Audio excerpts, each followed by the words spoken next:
केसर की घाटी को कल फिर लाल करने का भरपूर प्रयास किया गया है। सीधे नाम पूछते हैं, धर्म पूछे, और उस पर भी नहीं विश्वास हुआ तो आईडी चेक किए, उस पर भी नहीं विश्वास हुआ तो पैंट तक उतरवा लिए। तो गोली वहां मारी जहां हिंदू तिलक लगाता है। सबक हमारे आपके देश में घरों में बैठे उन नेताओं, एसी में बैठे उन नेताओं के लिए है जो आज 2 दिन पहले टीवी पर बैठ करके जाति आंकड़ा लेकर के, डाटा लेकर के बताते थे कि फला थाने पर इतने ठाकुर हैं, फला जनपद में इतने पंडित हैं।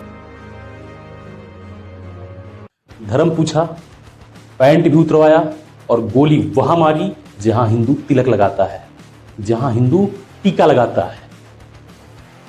कुछ ऐसी ही वानगी देखने को मिली कल जम्मू कश्मीर में, जम्मू कश्मीर के पहलगाम में।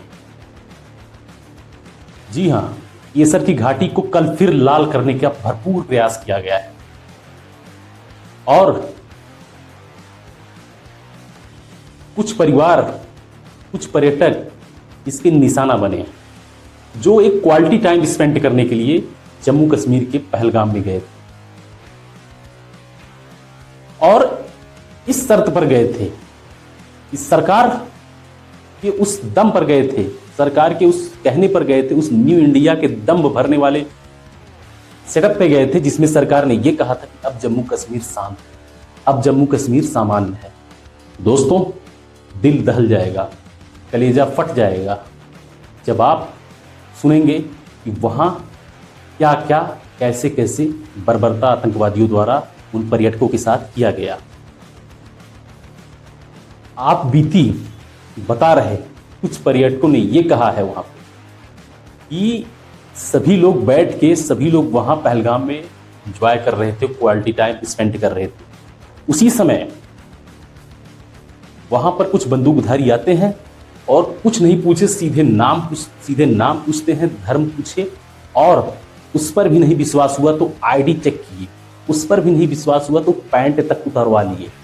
पैंट उतरवा करके, मजहब की पहचान करके तब गोली मारी उन आतंकवादियों ने, और गोली वहां मारी जहां हिंदू तिलक लगाता है। और सिर्फ पुरुषों को ही टारगेट किया, महिलाओं को इसलिए छोड़ा कि महिलाएं चीखें, चिघाड़ें और मीडिया भी देखे, पूरा देश उनके चीख चिघाड़ को सुने। एक महिला द्वारा जब एक आतंकवादी से यह कहा गया कि मुझे भी मार दो, मेरे पति को मार दिया, मुझे भी मार दो, तब उस आतंकवादी ने कहा कि तुमको नहीं मारेंगे, तुमको इसलिए छोड़ रहे हैं कि तुम चिल्लाओ, तुम रोवो, तुम चीखो और जाकर के अपने सरकार से बोलो मेरे पति को आतंकवादियों ने बर्बरता के साथ मारा। ये हुआ है पहलगाम में, इसीलिए 370 हटाया गया था। छाती ठोक रही थी भाजपा की हम 370 हटा दीजिए। अरे इससे अच्छा छोड़ ही देते, रहने देते। जब यही करना था तो क्या जरूरत है 370 हटाने की?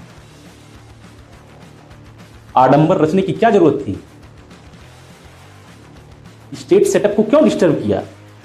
डिप्लोमेटिक, फिर क्या जरूरत थी डिप्लोमेटिक वहां की? जब यही करना था, यही होना था, जैसे पहले भी हो रहा था वैसे फिर होता। दोस्तों, एक सबक दिया है उन आतंकवादियों ने, मैं बड़ी जिम्मेदारी से ये चीज कह रहा हूं, एक सबक दिया है, और सबक हमारे आपके देश में घरों में बैठे उन नेताओं, एसी में बैठे उन नेताओं के लिए है जो आज 2 दिन पहले टीवी पर बैठ करके जाति आंकड़ा लेकर के, डाटा लेकर के बताते थे कि फला थाने पर इतने ठाकुर हैं, फला जनपद में इतने पंडित हैं, फला जनपद में इतने यादव हैं, फला इधर पे इतने कम दलित हैं, इतने ज्यादा ठाकुर हैं, ये बैठ के आंकड़ा दे रहे। ये मैं उनसे पूछना चाहता हूं, बताइए किस आतंकवादी ने कौन सा जात पूछकर गोली मारा है? जाके ढूंढिए। और अब मुंह छुपाने का समय नहीं है, बाहर निकलिए। सीना चौड़ा करके कल डाटा निकाल करके 2 दिन पहले टीवी पर बैठ के हमारे आपके नेता, और मैं बात कर रहा हूं उत्तर प्रदेश के ही वो नेता है, टीवी पर बैठ करके बोलते हैं कि ठाकुर इतने हैं, इस थाने पर, इस जिले में बावन इतने हैं, इस जिले पर पंडित इतने हैं, इस जिले पर दलित इतने हैं, इतने कम यादव हैं, ये है वो है। जाकर देखिए जम्मू कश्मीर में कि किस आइडेंटिफाई करके उनको मारा गया है, किस आइडेंटिफाई के बल पर उनको किल किया गया है। वो जात नहीं पूछी। नेताजी, आपसे मैं बस यही कहूंगा, भारतीय जातियों को बाद में बचा लीजिएगा, भारतीय जातियों को तो आप बचा लीजिएगा, मगर भारतीयता ही जब नहीं रहेगी तो भारतीय जातियों को क्या करेंगे आप? जब इंडियन ही नहीं रहेगा, इंडियन पहचान ही नहीं रह जाएगी, तो इंडियन कास्टिज्म को लेकर क्या करेंगे आप?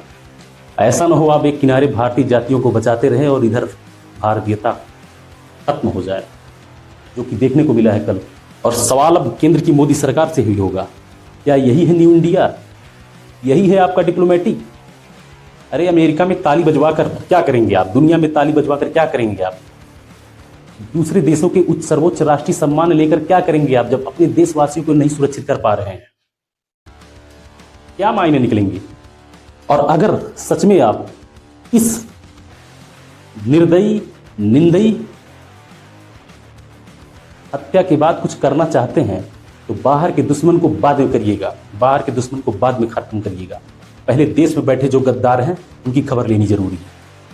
और ये बात मैं इसलिए कह रहा हूं कि अभी आज जम्मू कश्मीर में बैठे 3 चिंटुओं, मखमली टोपी वाले 3 चिंटुओं, मैं नाम लेके कह रहा हूं, फारूक अब्दुल्ला, उनमें से एक फारूक अब्दुल्ला, उनका ये बयान आता है जब कोई पत्रकार ये पूछता है कि ये रक्षा मंत्रालय या भारत पाकिस्तान को सबक सिखाएगा, तो उनका ये बयान आता है क्या पाकिस्तान चूड़ियां पहन के बैठा है?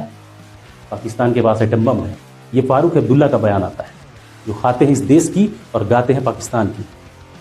हमें सबसे पहले ऐसे लोगों को हटाना है, हमें सबसे पहले इन लोगों को खत्म करना है। हम बाहर के दुश्मन से बाद में लड़ेंगे, पहले इन्हें हमको खत्म करना है। और नेताओं से हाथ जोड़कर विनती है मेरी कि भारतीय जातियों को आप बाद में देखिएगा जो देखना होगा। भारतीय जातियों को लेकर खींचातानी बाद में करिएगा या करते रहिएगा, उसके पहले भारतीयता का होना जरूरी है। जब भारतीयता ही नहीं रहेगी तो भारतीय जातियों का क्या करेंगे आप? नमस्कार।